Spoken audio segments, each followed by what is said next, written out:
What are you feeding your mind right now? If it's social media, are you tired of doom scrolling through the angry comment sections and political rants yet? What if you use that time to actually fix your marriage? Welcome to the free Married and Connected School Community. It's like social media, but without the ads, without the judgment, and without the noise. Just real self-paced tools that get you out of that roommate phase starting today. Inside, you get an exact blueprint for a weekly State of the Union meeting with your spouse. We're cutting mental load, we're stopping miscommunications, and we're breaking that exhausting loop of doom argument once and for all. Plus, you get instant access to workshops on overcoming resentment and bringing the actual fun back into your marriage. We have a dedicated space just for guys jumping into forging fortitude. It's a 10-week intensive to help you step into your masculine leadership and become the husband and man that God called you to be. And for ladies joining Edifying Eden, we're stepping out of that controlling, nagging era into our soft, nurturing, feminine era, even if your husband hasn't taken the reins yet. Either way, you can take responsibility for your side of the street. Stop scrolling the internet and start investing in your home. The community is 100% free with options to purchase certain courses. Click the link in the show notes and join the Married and Connected School Community today. I'll see you inside. Marriage isn't supposed to feel like roommates, but it doesn't have to feel like a war either. Hi, I'm Kameran Alareqi, certified marriage coach and a relationship expert. Every week on Married and Connected, I bring you real talk, hard truths, and practical tools you can start using right away. Whether you've been married 2 years or 42, this is where you'll find hope, encouragement, and steps that actually work. So let's make your marriage feel good again, starting right now.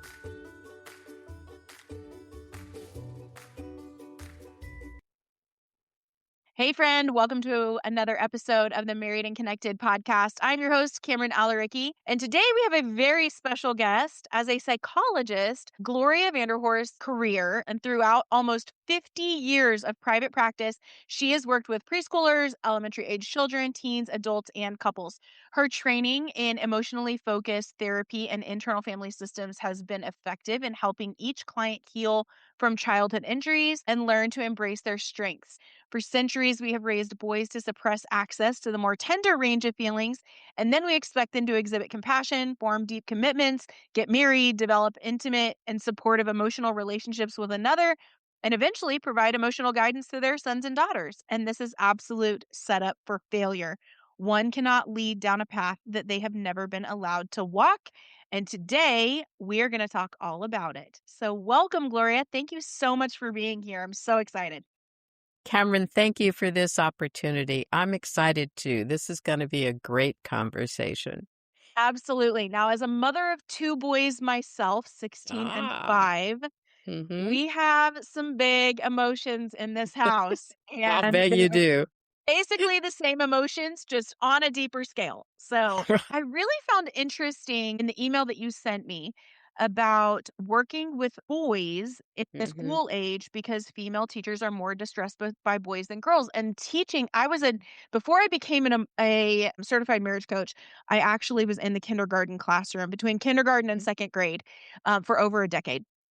And that is like, as I was reading that, I was like, holy cow, that is so true. It is And true. I always got like the problem children because I had good classroom management, but I also feel like I gravitated towards those kids because they had a personality. They didn't just sit there and it was yes, ma'am, no, ma'am, thank you, all the things. But I just loved the ornery ones.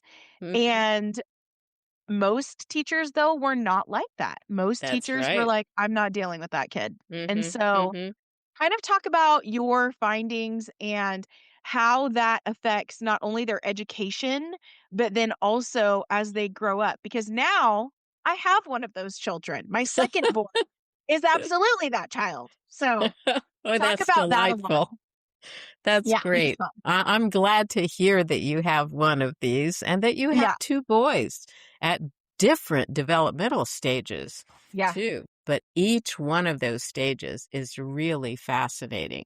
These are periods of change, right? That preschool boy, the teenage boy, these are dramatic periods of change. For sure. It's great that you have had experience in the classroom at that young age as well. I have a classroom story that I want to share with you that Okay. really points out the difference between a female teacher and a male teacher in most preschool classrooms. Sure. And it's a personal story. It's a story about my granddaughter. Okay. She was in a kindergarten class run by a man.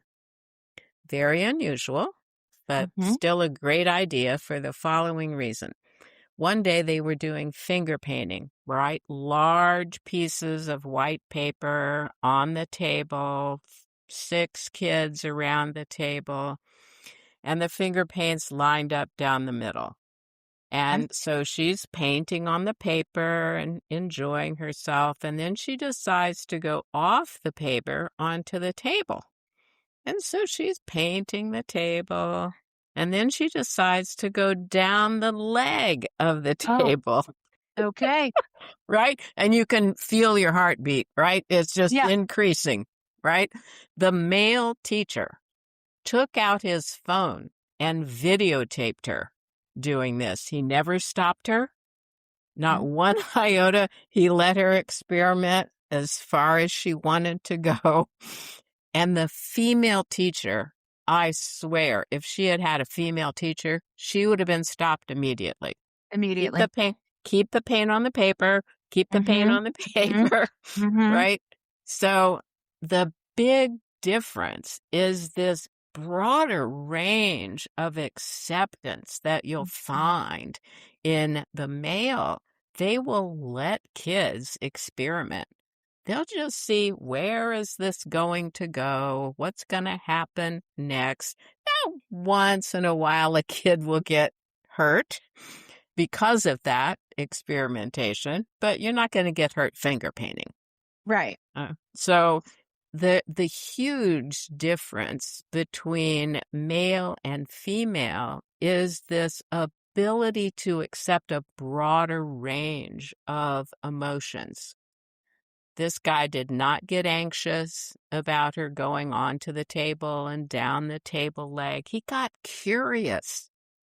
And a female would have been very anxious and not at all curious about where this was going to go. So this pages back to the truth that men, boys, come into this world with a broader range of emotional expression than girls do. Now, that's a shocker, and it's not commonly discussed either. It's not, but my brain automatically goes to, okay, if this is the case, where do we go wrong with that? Or where do we go off the page, because this is not what's expressed and what's commonly found, especially in marriages. That's right. Absolutely right. So we go wrong right at the beginning because most boys and girls, most infants, are raised or taken care of by females, not males. And I will say that's changing in this environment. All right. There's an increase in the number of dads who are staying home to raise their children while mom goes off to work. But by and large, women have and continue to take care of infants. And women don't have this broader range. So when the baby boy kind of gets more excited, more exuberant, mother does this, right? She backs up a little bit, or she turns away, or she scrunches up her face. Same thing is true if the boy is more agitated, goes kind of deeper into irritation. Mother is going to withdraw. Mother's going to make a facial expression that says, I'm not comfortable with that. Well, infants are brilliant. Their only survival mechanism is reading the room around them. And so when mother does that, this brilliant infant who wants to survive immediately goes, oops, I'm going to narrow my range of expression. So right there in infancy, the male is taught to narrow the range of feeling expression. Now, it doesn't disappear, and that's the good news. Yep. It's still up there, all right? He still has access to it, but the society has told him, don't go there. Mm-hmm. Don't even pretend that you have access to that, all right? Cut those ends off of your emotional capability. Now, we do know that men under stressful circumstances will tap back into that range. That's why more men get into physical fights and do physical harm to other people because they've tapped into that extreme range of emotional reaction. But by and large, we confine them. Just stay in this range that the female is familiar with. So that's step one, all right? You Okay. limit them right at infancy. And then when your boy starts to walk around, we tend to tell boys that they shouldn't cry. Yeah. Yeah, right. Hey, stop crying. Nothing wrong with you. I have this great story from a friend of mine who was a military wife, right? She had 3 boys, all right? One of the boys broke his collarbone, took him to the hospital, obviously. The guy is not crying. He has a broken collarbone, which hurts like hell if you've ever had the experience. It just hurts like hell. And every time you move, it's poking you, right? Yeah. So it's continuing to hurt. And the doctor says to this little guy, you have a broken collarbone, but you're not crying. Why aren't you crying? And he says, Mama told me it didn't hurt. Oh, okay. Right? And there's that. And there it is. So I will not let it hurt. I will swallow that. Yeah. And that's what men do. Men swallow feelings. So you wonder, why do men die earlier than women? There it is. They swallow feelings. The disease is caused by repressed emotion. By repressed emotion. Yeah. Right? Heart attacks, stomach problems, all kinds of difficulties in your body because feelings don't just melt away. Yeah. If you express them, you've released it. If you don't express it, you're holding it someplace, right? Maybe you get headaches, maybe you get stomach aches, maybe you get heart palpitations, but trust me, you're dying younger if you don't express your feeling states. And so that's what we've done to the male population, is that we've restricted and then told them face to face, don't cry, don't be emotional. And then, boys make fun of their peers if there's any kind of sadness or anxiety. You get really ragged on, all right? You really get reamed out. Boys are not allowed to have tender, softer emotions. One of the things that you just said was that men will typically, when they are stressed, they will release some of those emotions or they will show a little bit more emotion. Is this why it takes someone being mad at them for them to finally engage? Right. Absolutely. Right. Because they have been trained to confine and not to express. So they could have a traumatic experience. Let's say that, you're driving to work and, some other car just comes out of the blue. They just barely miss you, Yeah. right? You're terrified, all right? Sure. That's scary. But will you find the guy talking about that once he gets to work? You'll find him complaining about the traffic, right? And being really pissed that someone cut him off on the highway. But you will not find him talking about, being scared. How scared he was. Yeah. Yeah. right? Yeah, That's the just fear. not allowed. Do you think fear is one of the primary emotions that men often feel more so than others? I don't know that they feel it more. I think boys in particular invade each other more than girls do. And Mm, so any invasion, pushing, shoving, sure. hitting, right? And then they invade each other emotionally as well. Boys do much more to shame and irritate and make fun of. They're assaulting their friends on a Makes sense. regular basis Yeah. emotionally, right? That's part of the way that they play is to Yeah. assault each other emotionally. And Sure. so the entire culture for boys and men is really aimed at keeping their emotional expression really, really tight, Mhm. really narrow. And Yeah. so, then think about it. You fall in love. You find a woman that you want to spend the rest of your life with. And love is a magical feeling, It is. right? Yeah. We're programmed to feel this in order to survive, in order to reproduce, Right. right? And so it's programmed in your head that you're going to fall in love with somebody, and it has a life to it.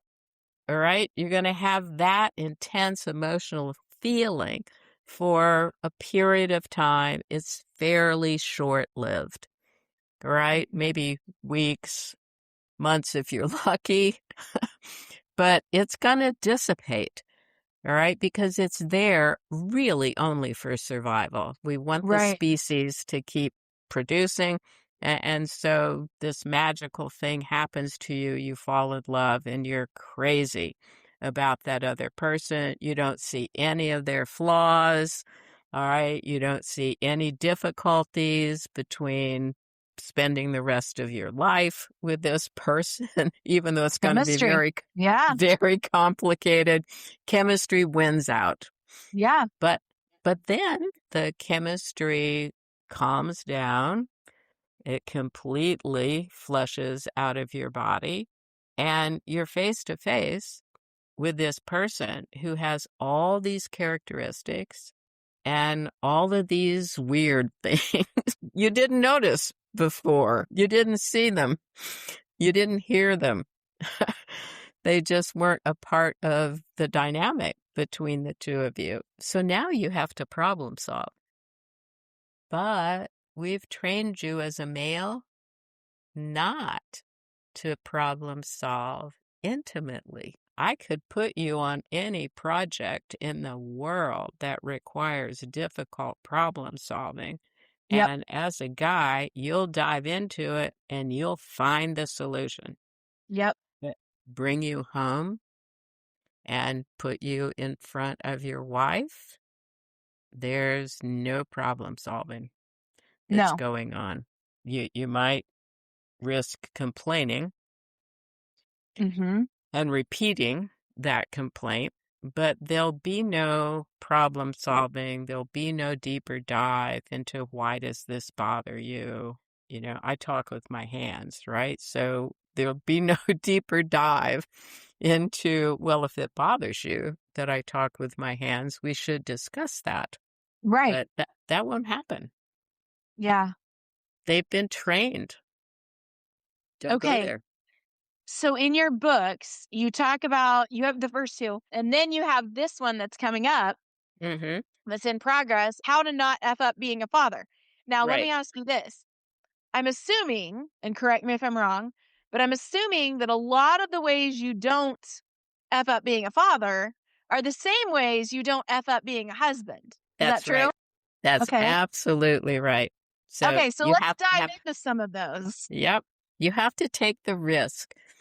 But before we take that dive, all right, Okay. I do want to be clear that women have been socialized that men shouldn't go into deeper, more tender emotions.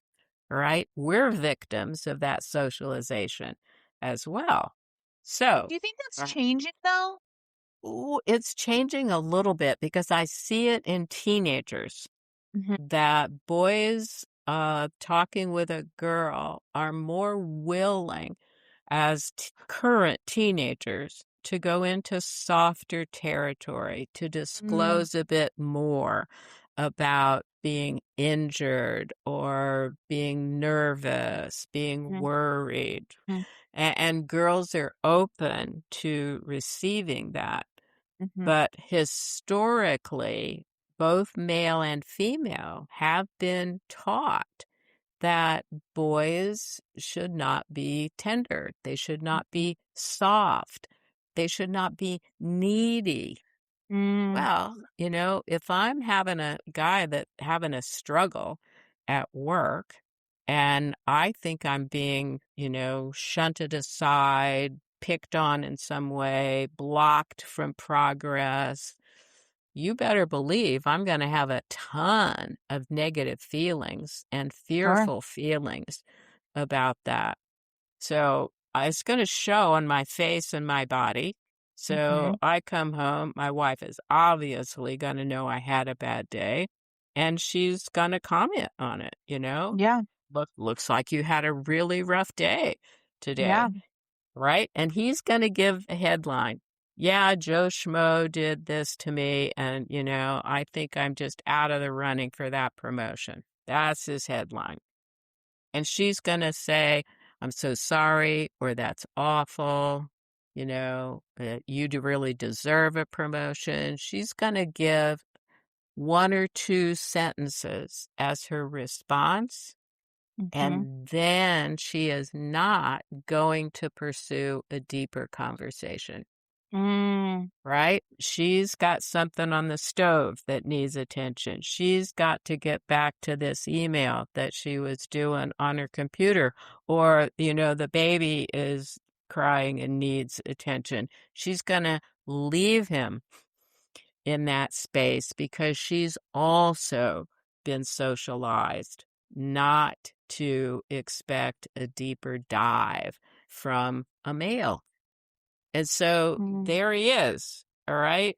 He Yeah. might have been ready to take a deeper dive, but she's also been trained. Don't go there. That's dangerous. And, you don't want to emasculate your husband, Mm-hmm. right? By thinking that he has feelings at a deeper level that he would like to share.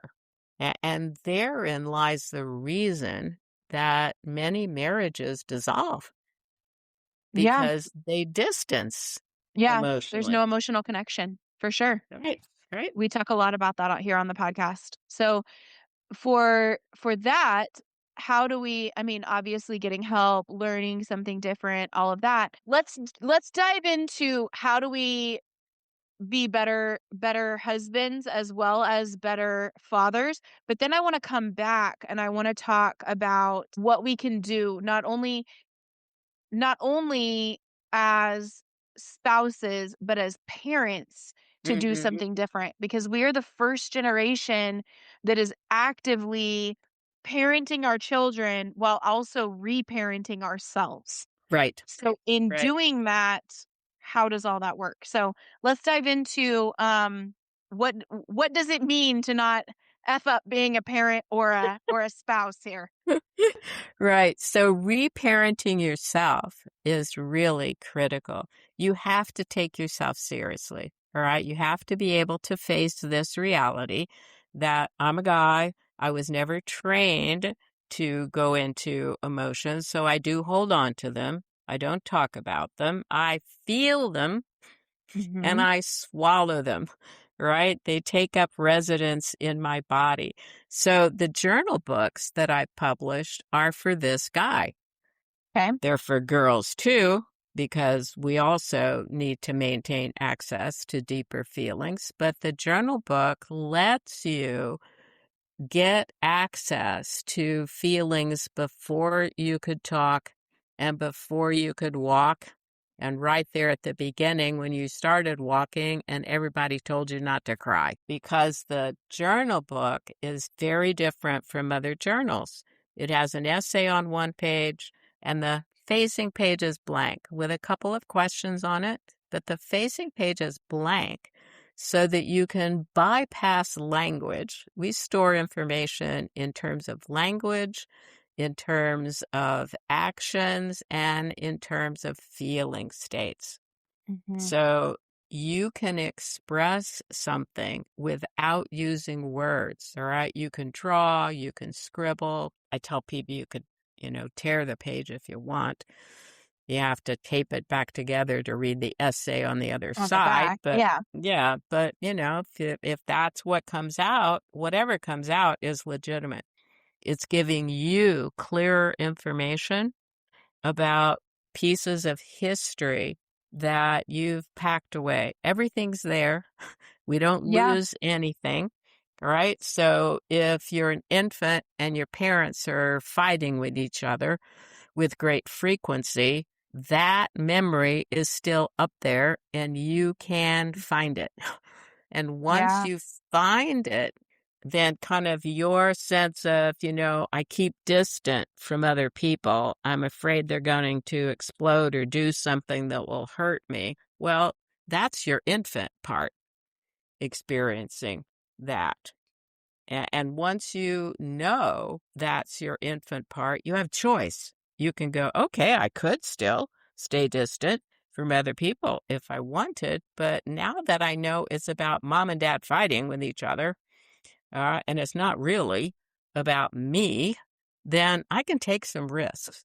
All right. Yeah. I'll walk up to this person at the next party that we go to. I'll initiate a conversation instead of waiting for everybody to come to me. Makes So sense.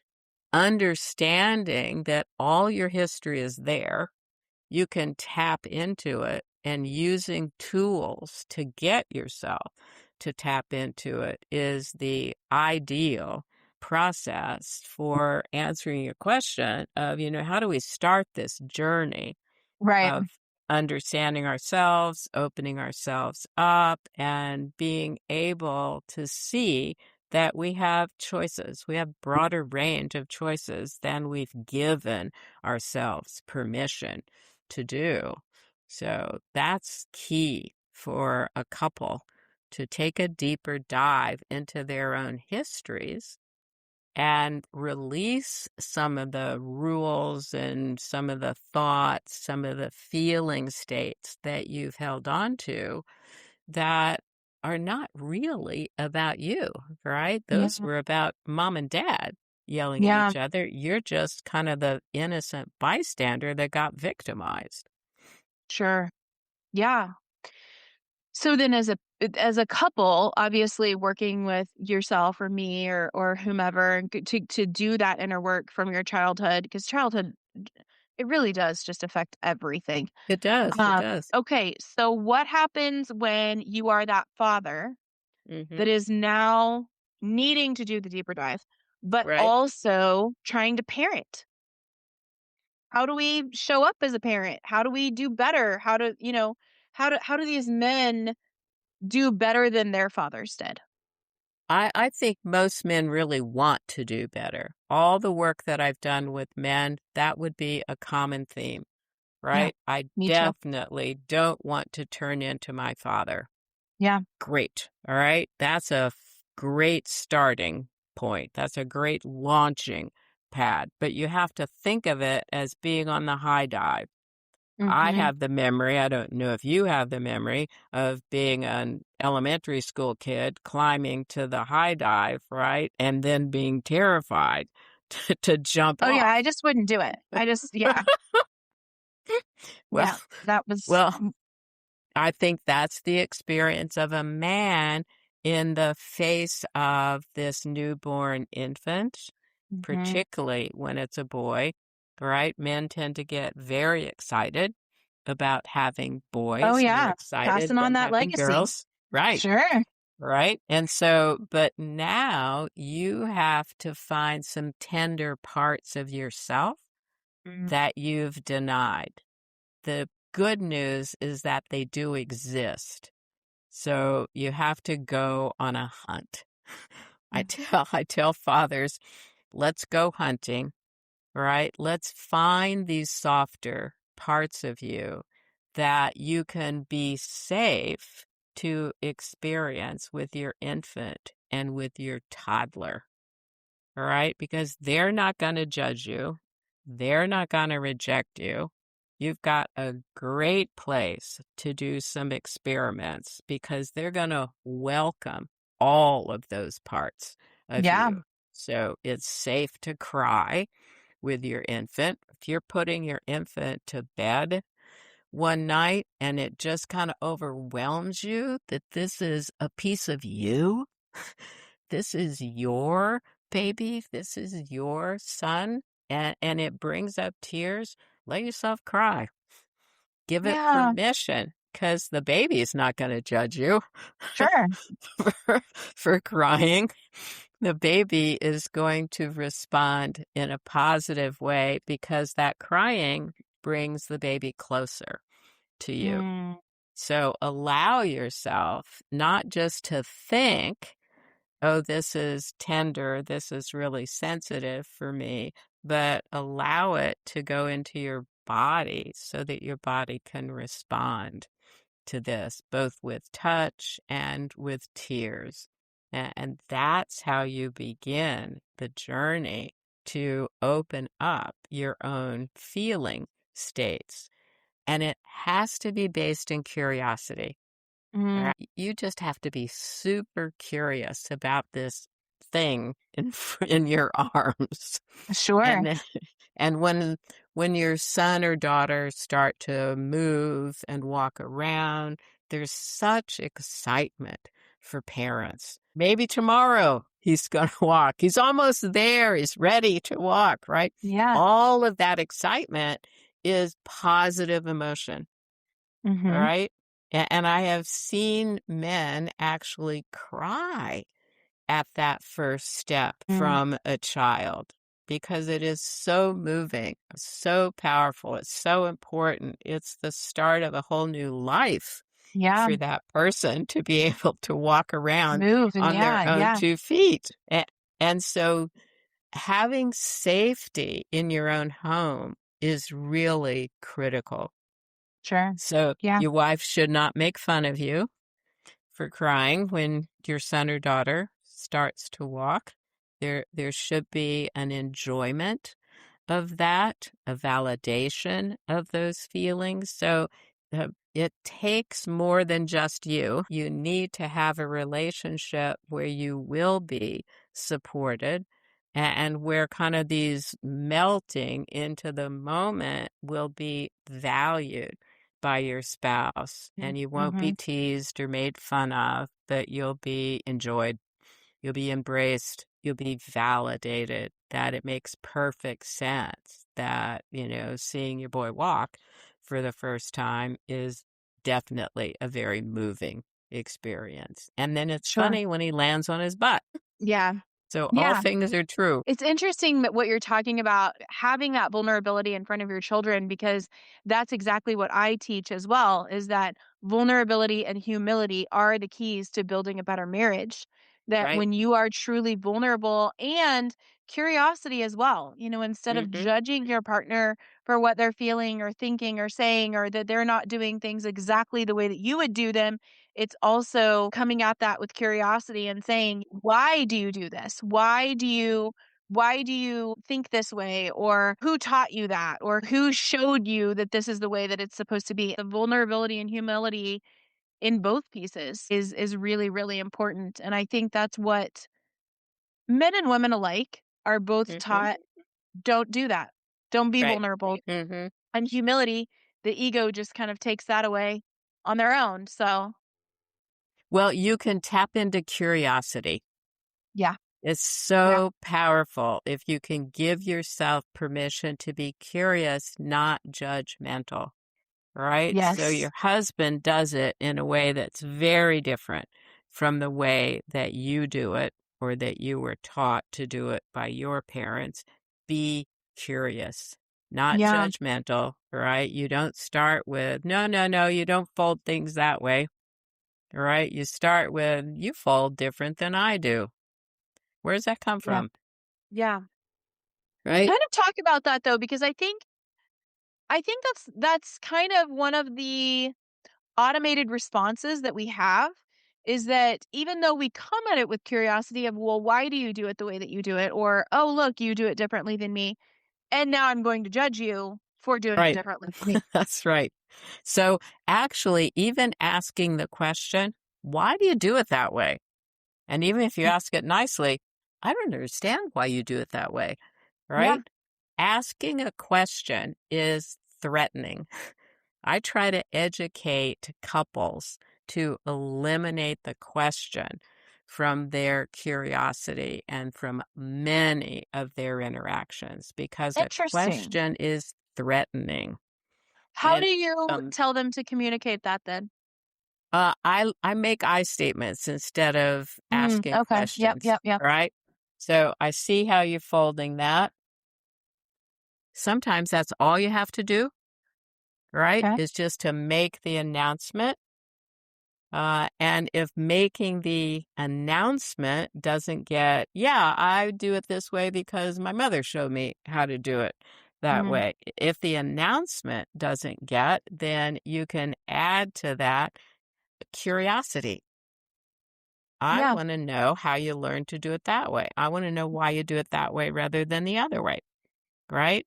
So the statement is just, I see you do it different than the way I do. Hmm. And the curiosity is, I want to know how you learned to do it that way. Where's that Yeah. come from? Yeah. Tell me more, That makes right? sense. Tell me more. I love that. Tell me more. Tell me Hmm. more. Help me understand. Yes, Right. those are such good resources. Yeah, they're Okay, great cues. for sure. Talk a little bit more about how we help children, like especially for when we've got teenagers and we've got toddlers and they're just starting out on their emotional scale here. How do we not screw them up? Time. Believe it or not, teenagers still want time with you. They will not ask for it, Mm, right? A toddler, a preschooler, an elementary schooler, they'll ask yeah, for it. A yeah, teenager will not ask, yeah. but they still want time. So I say ritualize time with your teenager. And Okay. and try to do chunks of time where you're not facing each other. Oh, Teenagers this are is why brilliant at reading your body, yes, right? this is why my 16-year-old always starts talking when we're in the car. Yes. Go for a drive, Yes, right? Come with me while I run errands, right? that makes Spend sense. time in the car with your teenager or spend time walking the dog with your teenager or just walking through the neighborhood or Mm, find a trail to walk on because you're both facing forward and the teenager is going to talk more. They yeah. want to express themselves, but they are hypersensitive to being judged. Mhm. And when they can see you full on, they can see when you lose interest. They can see Mhm. when you don't like something, Yep, yep, right? yep, They can see when, you'd rather be on your phone yep, than listening to them. They're hypersensitive to those nonverbal cues and they will shut down immediately. for sure. So find ways to be with your teenager where both of you are facing the same direction. Love that. And then with little kids, so going back to that vulnerability, how do we flip the script? How do we teach these boys to open up and to be emotionally healthy and to not swallow all of those feelings like Mhm. their fathers do? Yeah, one easy way to do this is to have a list of feelings. On my website, I have a free download. Okay. Everybody can go there and download this list of feelings. I think it's 4 pages long. There are 3 or 4 columns of words on each page. I mean, you'd be surprised at how many feeling words Sure. exist Yeah. in the human language. There's a ton of them. And the truth is that your brain can recognize what you're feeling even if you're not that familiar with the word.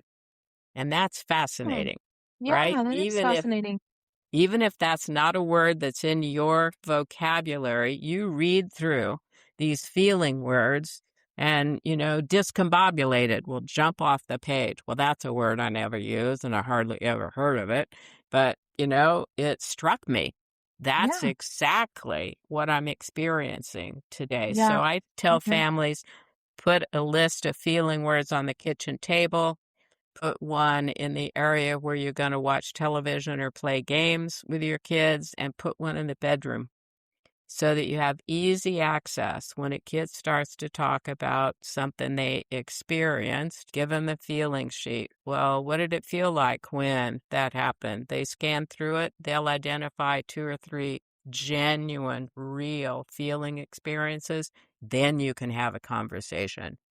Yeah. And it works. I've seen it work in families, and it expands your vocabulary for sure, but it deepens the conversation and deepens the connections that you can have with your children. Love that. That's really important.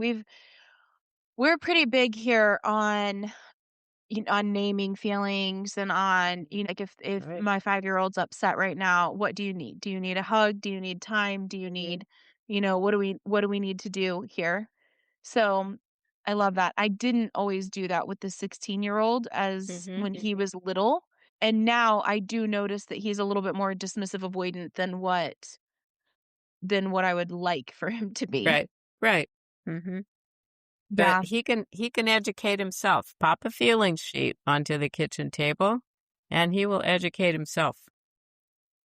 It's interesting. He can. He doesn't want to at this point. So I think Mm-hmm. when he starts to become interested, it will be a thing. But yeah, it's a little bit more difficult to get him interested in that point. So going with the judgment, he just thinks that all of this is malarkey. Like I'm not gonna believe, Right. like he's like, Right. whatever, this is stupid. I'm not doing this. So yeah, it's interesting. Teenagers, man, they're a Yeah, trip. that's pretty common for a teenager, but you'll find that they'll be doing it when you're not watching too. Yeah, that makes sense too. Yeah. Yeah. Or his little brother will point out and he's like, "Why are you so mad?" And he's like, Mhm. "I'm not mad." And he's like, "Yeah, you are. Your face. Yeah, Your face yeah, is mad." right. Like You're he will point That's it out great. for him. I'm like, "Eh." So, yeah, it's interesting. Okay, so as we wrap up, is there anything that you would like listeners to know that we haven't covered? Well, I would like them to know that they can grow at any age. It doesn't make So any important. difference whether, you're 5 or 16 or 95. Yeah. You can grow at any age, and it is so valuable both personally and interpersonally to take the risk of Yeah. letting yourself grow. Be intentional about it. For those of like my dad's age that are like 67 Hmm. ish, like where do you start? If you're not a child in a home, if you're an adult, where do Hmm. we start? And this might even be for like a 35-year-old man. Right. I would start with the journal books that I've published because Okay. they tap into some early childhood stories, some adult stories, and you can't help but find many things in there that you can easily identify with. And then that gets you telling stories, that taps into pieces of your history. And the more you can share and tap into about your own history, the easier it will be to identify stressors, identify Mm, personal injury, places that you can then do some work to release those because they don't belong to you. We carry a lot of burdens that don't belong to us. There's this ad on television of some kind of big monster with all the yellow sticky notes on him. Yeah, And I sometimes see that and I think, well, that just represents every person in the world, right? We have all for these sure. sticky notes on it and they don't belong to us. We need to start taking them off and letting them drop. For sure. These journals, the downloadable feeling Yeah, the sheets, things feeling like sheet that. can be Yes. found on my website. My website is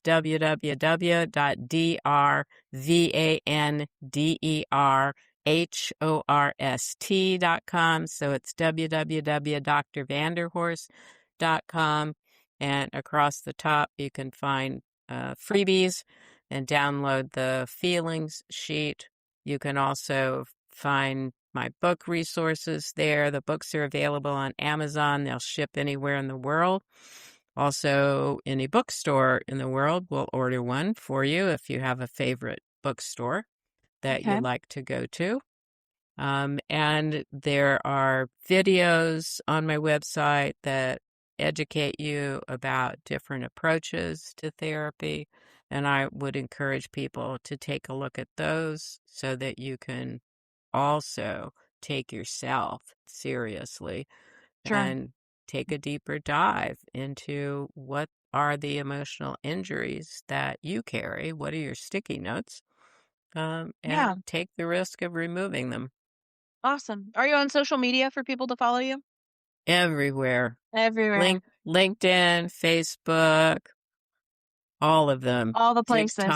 TikTok, Okay. any place. Thank you so much for being on today. Thank you so much for helping us You're welcome. better It's been ourselves enjoyable. as well as our children. I've loved it. Thank you. You're welcome. Have a great day. We've all seen it. The messy social media messages, the public tea spilling, and the absolute embarrassment of finding out that your life is a lie through a Facebook post or an Instagram message that your spouse thought was hidden. What if it didn't have to be like that, though? What if you could find out before their affair got too deep? Statistics show that over 20% of marriages deal with infidelity, and most affairs last for years because they thrive in the dark. It's time to turn the lights on. Verified.com is the world's first searchable relationship registry.